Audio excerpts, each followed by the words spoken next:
Wow, welcome back to Alita Cooks.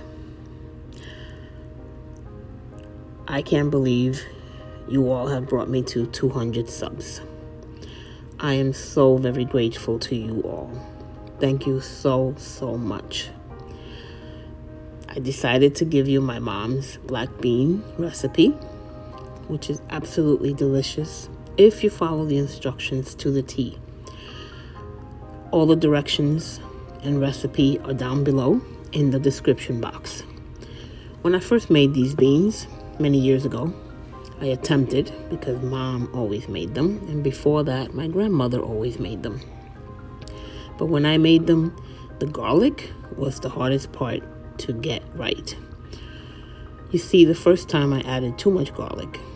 Second time I didn't cook the garlic enough. Garlic and the olive oil has to be cooked. Actually sauteed in very low fire. Okay, that is the secret to these delicious beans, actually. I hope you make them. I hope you enjoy them.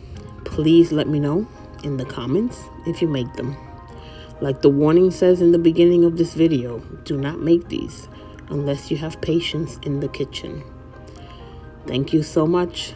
And remember, good things come to those who wait. In this instance, it's the patience it takes to make these beans. Thank you so much again for 200 subs. And here's to 200 more. Have a great week.